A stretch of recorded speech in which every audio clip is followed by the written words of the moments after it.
Well, good afternoon, everybody. I am so excited. I'm Cutlass Candi, and I'm here at the Oceanfront Litchfield Inn. And actually, I am with my new friend. We met last year I think it was in the fall that we met. Is that right? That's when we like to come down here best. Yes. And so you had your pirate flag out, and Hollis came down. My husband came down with his patch on, and you said, "Ahoy there, mate! Want to be part of my crew?" Oh, that's right. That's exactly how we met. That's how we met. That is. So I am so thrilled today to introduce everyone to Dr. Anne Blythe. And that is how you pronounce your last name, right? Well, the southern way of pronouncing it is forever. It's Blythe. Blythe. It goes on and on and on and on. So Blythe will do just fine. Okay. Well, I want to tell you all that I have been meeting Anne more on the surface over the last year when she would kind of pop in and out and on the internet, but we have managed to speak in person probably 3 or 4 times.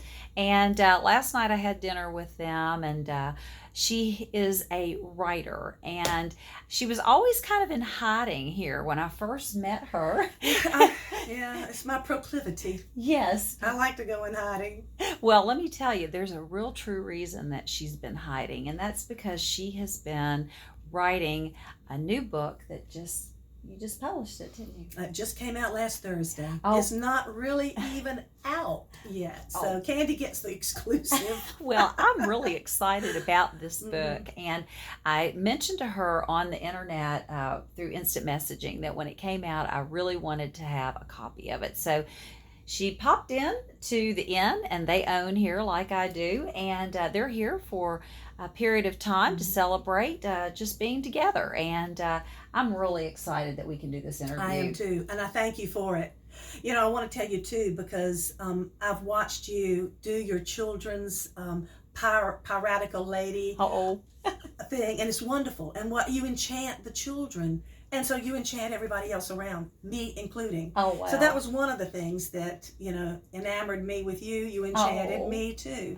I feel like we're old friends, old souls. Well, I tell you, when I'm around her, you bring a lot of peace. And Hollis is just a dear husband to you, and getting together last night. This is a mess. Yes, Mess. sharing some conversation. I realized there's a lot I want to learn about these folks. So I'm going to turn. I don't think it can all go on video. I like the sound of that. You're a pirate, I know. I am a pirate. Yes. Pirate. As a matter of fact, there's a poem about a pirate in there. Oh, well, we'll have to look for it. That's what I want to do. I want to start off by letting Anne really take the floor and talk to us about her history and how she became such a wonderful writer. And then we're going to share on how people can maybe tap online and enjoy some of your books. So let me get this camera turned around. So I'm gonna there we go. That looks wonderful. Okey-dokey. So I've got your books out here, Anne, that you have talked to me about a little bit last night and are sharing with me. And just give me in the audience a little history about yourself, where you came from, and blah blah blah blah. Okay. I think it'd be great. Okay, this is my second life here with my novels and my poetry. First of all, I'm a 7th generation South Carolinian. My mother's Old Charleston, French Huguenot, and my father's from 7th generation up in what we affectionately call the Dark Corner. It's in where the Scots-Irish came down. It's a wonderful, rich history, which I pick up a little bit of in Carolina Mountain Song. That does a lot with my father's ancestry, and this does a lot with my mother's, I guess. And then here I am in between. Oh, in between, yes. But it's not all dry history, But my first career was as a scholar and a teacher. So I've taught everything from young children, which is why I love what you're doing with young children, through graduate school and college. So I've done it all, and I've lectured, to across outside in the world, not just here. So that was my early career. But then when I retired, all these things started burbling in my head. And I've always loved the written word. And I've always kept everything that is ever, every letter that's ever been written to me. I have hat boxes full of them. Oh my goodness. Even some I wrote to my mother when I was in, I don't know if I was in kindergarten, because I guess I was about that age. But the written word has always been important to me. I revere it, and I love to play with the words. So, my first book was written, Carolina Mountain Song. I was curator of the Upcountry History Museum, and from its inception in, I think, 2006, and I left in 2010. And I had 2 weeks at Christmas time, and I wrote this book. Now, that means that the book had been, living in my head for many, many, many moons. Wow. But once I got started, as I'll say about all of them, really, the characters take over. I'm their amanuensis. I just do what they tell me to do. And I make sure that when they're going someplace, wherever they want to go, whatever they're going to do, that I don't have anachronisms in there, like a clock ticking in, Julius Caesar's time. None of these take place in Julius Caesar's time. But the point is that I have to research to make sure that everything is proper for them. But it was a joy to me. Every one of these books, well, this one is, it's really my life. But these two, my two novels, they were born from a kernel of truth. And once I knew what the kernel of truth was, then it's kind of like stitching your first stitch in something, and then they take over, the characters take over. And it's a wonderful journey for me, and an astounding one sometimes, to see where they go. And so that's how these two books have happened. And these two are pretty much, I guess, if you had to classify them as a genre or whatever, I would say they revolve around second chances in life. Second chance love affairs, second chances in reinventing one's soul, and learning to live life after some tragedy. Wow. Right up my alley. It's right up my alley. William Faulkner says, you just write what you know. You have to write what you know. And that we won't go into all of that. But there are elements of me that go through this, because I'm the writer, I'm the amanuensis. But everything that's in these books, these characters have done themselves. Wow. Now, what year did you complete this one? That was completed in 2010, Okay. 2010. Mm-hmm. This was 2016. And my book of poetry, is peculiar because in cleaning out my study and trying to, I live in a house, a cabin, 100-year-old cabin that is sagging with books and papers. Everywhere I go, they follow me around, and they, ultimately I'll be buried under books and paper. So I was one time doing a cleanup job, and I found an old shoebox full of scraps of poetry, scraps of stuff. And I said, well, these go way back, and they're not bad, and I love them. So what am I going to do with them? Well, if and when I were to die without doing something with them, they'd be tossed away, and they'd never live. They'd never see the light of day. So I had them bound and put in this little book. And Life Twice Loved, Anais Nin, French writer, said, we write to taste life twice. And so that's what this is. It's memories, and that's what memories are. That's what memories do. You revisit them, and they are redolent now with what you know now, as opposed to what you didn't know then. So this is a book of growth. It's a very honest book. And like the first page says, I think we talked about this earlier. Yes. I start with the Jonathan Swift quote. He was a bold man that first ate an oyster. And she is a bold woman who first publishes her poetry. Poems are intimate, and they're self-revelatory. And you do have to prepare yourself for that you're actually, here, Here's my heart. Here's my heart. Here's my heart. Yes. You can stomp on it if you want. It's been stomped on before. And here I am. And here I am. I'm Yes. still here, living, breathing, and writing. Yes. And so the two novels are kind of second chance love affairs, second chances at life. And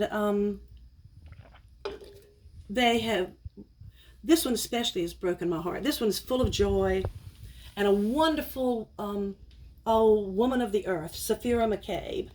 This one deals, its background and what it runs into is a young woman trying to save her land from development. And a fella comes into her life who she had known in another life, and they unbeknownst to each other. And he helps her in the battle, and then their relationship grows.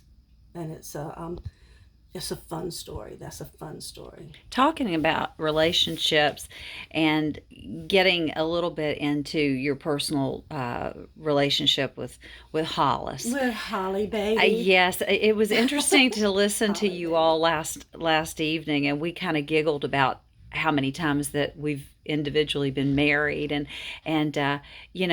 we talked about the one that didn't count. There was one in the middle that didn't count. But That's right. that was the way That's right. with me as well.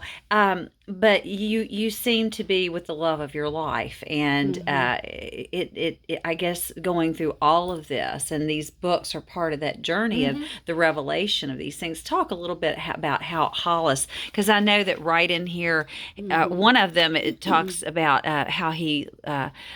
Taught you how to love again, or something. Oh, yeah, it was in Mountain Home. Journey Home. That's the first. Yes. Right. Where was that at? Yeah.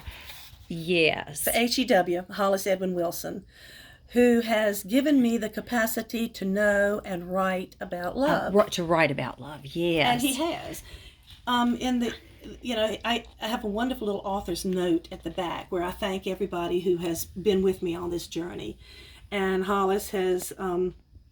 He's taken me to places I needed to go, do research in Charleston, my old family home. We went down there, 7 King Street, right on the Battery. And the people who had just redone it, I'd written them a nice little note, and they said, sure, please, we'd love to have you come. So he's taken me there, and he put me in a little cabin up at Highland Lake Inn in Flat Rock, North Carolina, where I could be removed from the world, removed from every contingency, every daily interruption, and write. And that, where I was writing Journey Home then, and I needed to have a breakthrough. And the breakthrough came. I wrote the love scene, the big love scene. And I still do this. When you still are hot. I'm still hot. From my own writing. It's crazy. It is crazy, and I know you can edit this stuff out if you want to, but it's just no, I don't. It's the reality of life. It is the reality of life, and it's the reality of these people, not me and not Hollis, but these are. And this story, Journey Home, had a wonderful inception. I said there was a kernel of truth, and the post lady who did all the routes in the little valley where I live. It's called River Falls. It's right by Jones Gap State Park in South Carolina. It's the you need a drink of water? Yeah, it's the wilderness park. You have to take everything in and take everything out. It's here, we'll take a sit break. So she had the postal route, and so she talked to people, and she listened. She was a good friend of mine. She was in her late 80s when we finally got together, and she told me these stories. She's a historian too, and she told me the story that forms the kernel of this, which was that there was an English chaplain who had survived World War I, survived life and death in the trenches of World War I, and had come to a halfway house in Asheville, and then morphed into a little lodge that's kind of in South Carolina, but where he could recover. And there he met a woman from Charleston, a young woman. They're in their 20s, late 20s, mid 20s, and she'd escaped Charleston and left a broken heart and her life was in pieces, she came up to the mountains where she could find peace and quiet, and she began painting. And so she would paint the people who came to the lodge to stay, and she and Edward, the chaplain who'd survived the war, met. So that was the kernel of the story. Mrs. Rose Kubler, and I named my main character Rose. I saw that. After her, because she's a thread who goes all the way through this and holds the key to everything that happens in here. And she's in her late 70s in the book. But she and I took many trips and interviewed people who still remembered the story of the English chaplain and the girl from Charleston and the love affair that they had. And it's a tragic story, but it was incredible amount of joy in it. It's a beautiful story, heartbreaking, but sometimes when your heart gets broken, it breaks for good, and you learn something, and you rejoice that you know what they have done, what they've suffered, and what they've overcome. Yes. So this was, this was my first, and it was a little bit. It's a simpler book. I say these two are really good beach reads. You know, you can lie down in a hammock and you can go into a different world. And they're fun, and they're based in reality. They're based in historical fact, but there's fiction spun around them. So it's just. But anyway, I lost my train of thought. But when I interviewed people, they corroborated the story. They remembered the English chaplain and the Charleston artist. But they couldn't tell me the rest of the story. Oh, bummer. The granddaughter of the Charleston girl, had some photographs, some black and white photographs of one trip that the couple made. She said, you can't use them. Oh. But I could look at them. Oh, you can see them. So the little treasures. And so I kept them in my memory. Yes. And so they're described in here as part of their story. But in Journey Home, letters flow back and forth, diaries flow back and forth, and it's told through the eyes of the granddaughter. They had a child, and it skips a generation because I couldn't write a tome like that.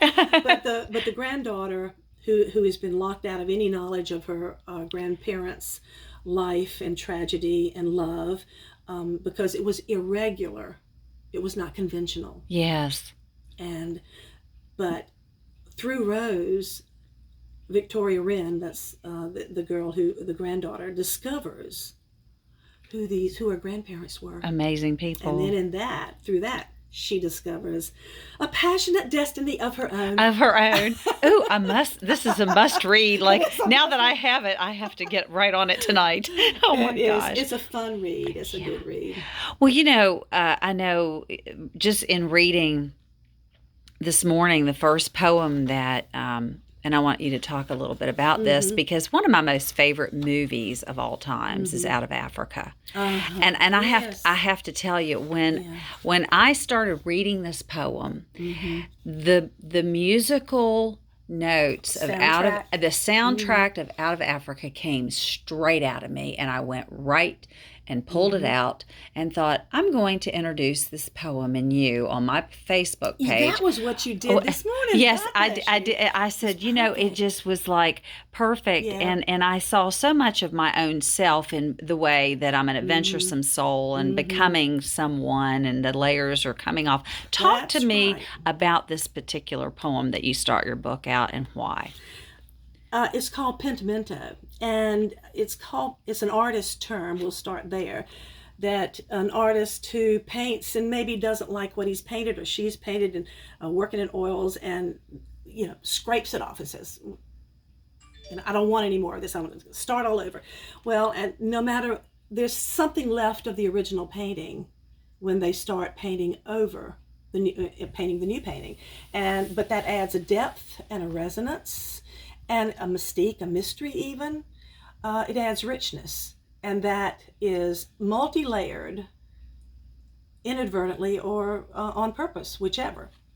So Pentimento, because of the complicated woman that I am. we will not go into all of that. But it does show you where I started, because I had wonderful, wonderful parents, wonderful home life, wonderful sisters, and it was a very beautiful life. I was blessed, the beautiful life. But then I wanted to see the world. Mm-hmm. I wanted Yes. the adventure soul came out of me. We talked about you're a Capricorn and I'm a Sagittarian, and that says a lot. Yes. It says a lot. So this is my journey, my own journey through life here, and I love the end of it because let me turn the page. I'll just read it a little bit. Yes, I like it when you read. Yeah. Read to us, Anne. I'll read a little bit, okay? Yes, yes. Matter of fact, read the whole poem. Can you do that? I can do that. would be that. lovely. All We have right. plenty of time. Okay, and people can fast forward it. That's right. Pentimento. So who am I? A properly brought up young lady who, blessed with every genteel amenity, strove to explore and discover every living thing her loving parents gallantly tried to hide her from. The problem was, I knew my world, their world. I knew they wanted it to be mine, but it was so known, so staid, so predictable. And I wanted the unknown, the daring, the wildly unpredictable. I wanted the opposite of everything I'd ever known and breathed. I wanted life. I wanted to ride fast with the wind in my hair. I wanted my eyes to sting from foreign salt waters, my legs to ache against rocks on faraway hills. I wanted to eat strange foods and drink ouzo in the dark, and dance mazurkas, sweaty and laughing upon wild ocean hilltops. I wanted to walk in lands where I was unknown, where the girl properly groomed and prepared was not the girl walking narrow lanes and wind-swept fields, oceans away from home. I wanted to hear church bells peal against a moored gray sky, to pray at way stations cradled in granite hillsides. I wanted to swim naked in warm turquoise waters, marvel and make love, and take shelter in windswept sand caves during thunderstorms, like Dido and Aeneas when they first knew love. I was young and breathed in the fragrance of Babylonian gardens arbored in filigreed marble, ate soft ripe figs, drank heavy mint tea, slept in dim blanket-hung hallways of mud huts where cattle smells warmed my nights.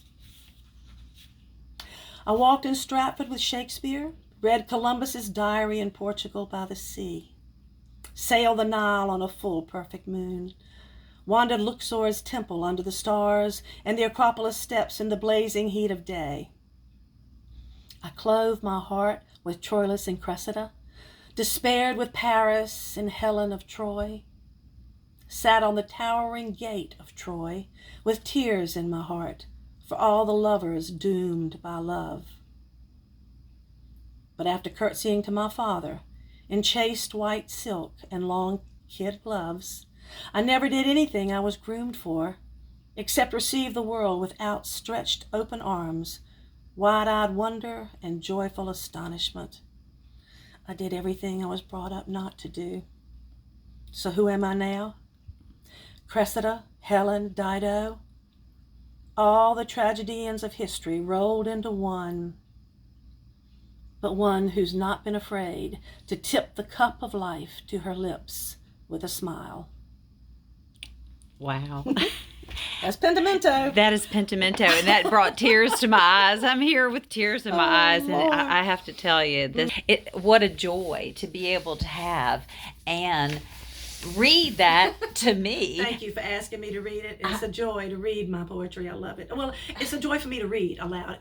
It's almost an art we've lost It is. in this day and age. It is. To be read aloud too. And listen, you all need to get this book because I can tell you that just the heartfelt sentiment that is coming through the words, it's amazing. You really need to do this online more before you escape back to your cabin in the mountains where you have no internet.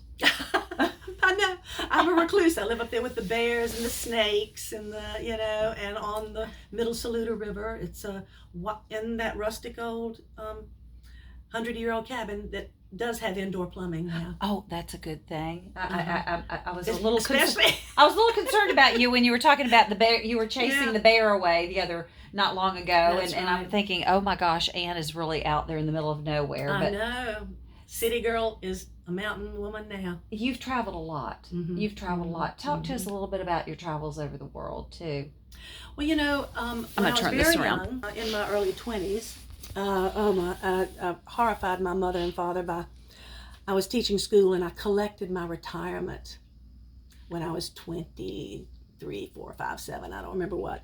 I collected my retirement and traveled to Europe and backpacked through Europe when it was safe to do so, way back when. Had a Brit Rail pass, had some friends over there, and went to Spain, Morocco, Turkey, Greece, Wales, and all wonderful places. And then when I had to settle down and actually get serious about my life and a career, then a lot of my teaching was overseas, and so it was. And I taught Southern women writers. I taught at the Chinese University of Hong Kong for a year, which was wonderful because the Chinese people revere their teachers, revere their elders, and I was both. Oh, so, lovely. So anyway, I've had a wonderful time journeying, but I've always worked over there, and I would teach and interact with them. So that was, I didn't ever really go on cruises, but it would still be wonderful to do. You were plugged into the people there. I was plugged into the people. Yes. The local people. Yes. And teaching them. They were so hungry to learn about the South of America and Southern writers and Southern women writers, and men and women. So it was a marvelous, marvelous experience. Wow. Mm-hmm. I can't even imagine. Being a flight attendant, I think that I've been places, but I haven't, not compared to what you've done. It just is amazing when you're there teaching. You learn so much more, you absorb the culture, and they absorb your culture. Yes. And it is a full exchange. Yes. And it's an experience that has made me much richer and has made my books so much richer. Yes. Because it's deepened my knowledge of human nature. Yes. And the conflicts within the human heart. Yes. And how they're resolved or not resolved. And how we all face tragedy, and how the strongest ones of us, turn that tragedy into something beautiful. Yes. Like the oyster and the pearl. Mm-hmm. Yes. It's that little irritation. We're back to the oyster imagery. Yeah. I wasn't even realizing that it carried through so much, but it's just a part of life. And making something beautiful out of an irritation. That's right. Like a pearl. Exactly. Mm-hmm. One other thing that you had talked about last night about all the research that you've done, and how you and Hollis love Pawleys Island, and how you acquiring this place last year. I think you all acquired your place last year? It was last year, about this time last year. Mm-hmm. And I had acquired mine last year in the springtime. It's amazing, just stumbling upon you all and how wonderfully you were unmistakable, my dear. Oh. And you were so open and so welcoming, and you have the biggest, most generous heart, and you opened it to us. Well, and of course, and then I realized immediately you were an old soul. Well, I think young woman, but an old soul. Well, I think I don't feel young at my age, and we're not that far. I'm not that far behind. So you just said chickens, that. Yes, just in our second lifetime. That's right. I think one of the things that's interesting for me is being new to the area, and even though I've lived in Virginia and North Carolina and South Carolina, there's really something special about South Carolina women, and Oh. there is, and you bring that to light, just in speaking with you, but also in your books. And one of the things I found to be very interesting in the conversation last night, that there are some people that are local here that are writers as well, that you all respect one another so Yes. much, and your history. Can you just tell a little bit about that in itself? I don't want to go off into somebody else's writing or anything, but you all have a connection, and I think that's Well, it takes a community it does take a to community, share the an history. appreciative community. Yes. And my dissertation, my PhD, centered upon a woman rice planter, Georgetown lady, Elizabeth Alston Pringle. And she wrote a book, A Woman Rice Planter, published in 1913. We don't need to get all into it, but that woman was a total inspiration to me. When I first picked her book up and started reading that book, total nonfiction, it was based on a diary account she kept of her life after the Civil War, primarily during Reconstruction. And she later wrote a novel, not a novel, a memoir called Chronicles of Shakora Wood, which was her plantation. But what I learned from that woman who'd been brought up in, I guess, tough luxury. Yes. Tough. There was nothing easy about the life on the plantation. Nothing. They worked their fingers to the bone. And they did have, they had amenities, but nonetheless, then when that all went gone with the wind, she was left with really nothing. And her husband died, and she had lost a child in childbirth, or anyway, but what I learned from Elizabeth Alston Pringle was strength, fortitude, and the ability to carry on no matter what. Yes.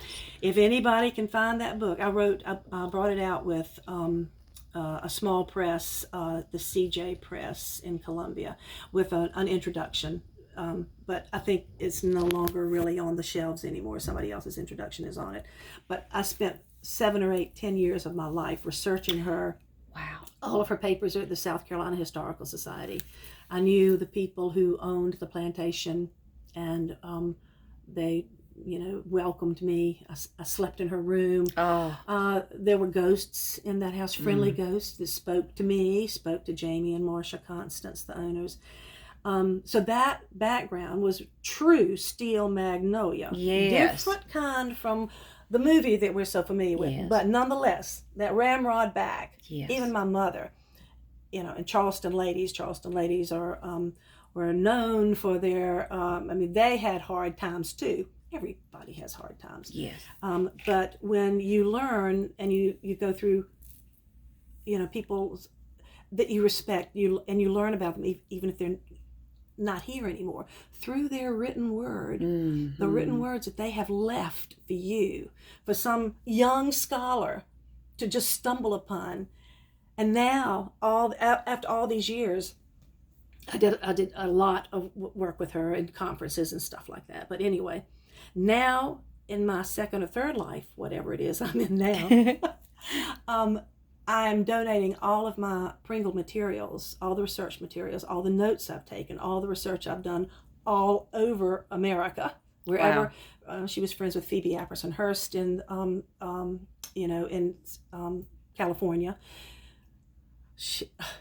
That's another story, But all of that research is coming to the Georgetown Historical Museum, Wonderful. Historical Society, Wonderful. along with all the black and white photographs that I had for a conference I did at the Rice Museum in 1985. Wow. So it's going to be an incredible opportunity for people to learn. Yes. Yes, and we have so many people coming to the area that don't know the history of here, and to bring those the rich history. And it's been high and low. It's been tragedy but there's always been hope. Yes. Hope is what? Hope and faith. Yes. Well, I'm so pleased that you're willing to continue to share and write, because I know that we've been really affected. You were talking last night about COVID, and it doesn't make things easy. No. At all. No. At all. So tell everyone how you can tap on to finding out about your books, and I'll connect a link to that too.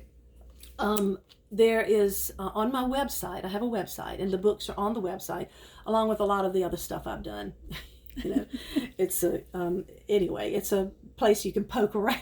You're multifaceted, so there should be lots of things, right? Yeah, it's kind of like that Venus Imperial shell you're wearing. All the little striations there, little dances. That's right. But that is www.anneblythe.com, and it's ANNE Blythe, BLYTHE, all run together, .com. Easy enough. Easy enough. And there's also a little blog. I have a blog site, which is www.viewsfromanniescabin.com. And you'll see there's a link on the website to that. Okay. And I think it's really funny because last night I said, now, what forms of payments do you take for your books? Oh. And you said PayPal and check. I have so many friends. I mean, Lord have mercy, child. I'm a septuagenarian myself. Yes, here. yes. So a lot of my friends don't do PayPal. I understand. So you can send a check to Anne Blythe at P.O. Box 234, and that's in Cleveland, South Carolina. And I think you just have to. It's also up on my website, right? And we'll make sure that we have. I have that handwritten out on this particular video. That's good. Well, Anne, you've given us so much information. You told me to tell you what time it was, and I forgot. We've only gone about 37 minutes, and what a packed chock full of wonderful history that you've given us. I have to start off that you brought in ball peanuts. Oh. Yes. What a way to start this. Listen, I did bring you some ball peanuts. Some ball peanuts. I did. I brought those for she and Hollis from the Polly's Island. I got bare feet. Look at that. You do have bare feet. One of my best friends who could make the best ball peanuts. She went to heaven about 3 years ago, and she was talk about a Southern lady. Man, she loved going barefoot and eating ball peanuts. Oh gosh, listen, who doesn't want to move to Polly's Island in the South when you can come down and get all into just your comfy clothes? Oh yeah, right. Let your hair down and become a complete beach girl again. Yes. And we were talking last night. How should we do this video? And I said, all natural. I know. Do not worry about anything. Yes. Do take a shower and put your lipstick on. That makes us at least feel slightly dressed. Well, that I did. I took a bath. You came out of the mountains and you took a bath. In the mountains, you don't have to. It's kind of like you're up there with the bears. Yes, you are. And bears don't bathe. They don't bathe. My mother would be having a hissy fit. She heard me say this. I was brought up right. I've just wandered a little bit stray. And it has made life such an adventure and so much fun, hasn't it? Mm-hmm. Well, I tell you what, we are going to, we've got to get together and do this again. I think one of the most fun pieces of this is not only learning about you, but I love to listen to you read. And it's so soothing. I've had a couple of people tell me that that when I read, sometimes on Wednesday nights, I'll pull out stuff and just read, and they're like, oh, you should do that. And I'm like, I don't feel like I have the voice for it. You're the writer. You've got the voice for it. Let's all sign her up to do a little reading. Some reading. I love to do readings, and I love to interact with an audience because it's again sharing. Yes. It's sharing, because everything that's in these books and the poetry is not something that I personally have felt in isolation all myself. No, these are universal thoughts, memories, hopes, dreams, and loves, and mystery. It has both of these books have mystery in them. Oh, isn't it exciting? Well, thanks for sharing with us. Thank you, Candi You are Anne. a pure Cutlass Candi. joy. And Swanee. Swanee. Hey, y'all, I Swanee. You got it. You got it. You got the inflection. You got the tone. Exactly right. That's right. Well, listen, I want you all to go out onto Anne Blythe's website, check things out, get out there and explore her website, and then she has a Facebook page, and as she has she's told me, she said, now I'm not real sweet on all this stuff and how to operate it. I don't know how to do anything, and poor old Hollis is even more of a dinosaur than I am. It's okay. If you all need to get in touch with her, just send her an email Oh, or yeah. an instant message, she'll get it eventually. But definitely check her Facebook page out and grab one of her books. You'll become to know I'll her. probably leave some books with Candi Lynn. Oh, okay. And We'll get that then with worked your out. wine, we can. We'll You get a book with a bottle of wine. Oh, yeah, How's well, that? that sounds really exciting. We'll get something figured out. But from the Oceanfront Litchfield Inn here at, what are we going to call your pad? This is you and Hollis's personal playhouse over here. Got a name for it? I haven't thought about it yet. Mine's a pirate pad. Yeah. You're going to have to come up with a cool name for your joint. Let's walk outside and show everybody your view. Okay. You want I love to? that. That's great. Come on, let's do that. I'm going to let you.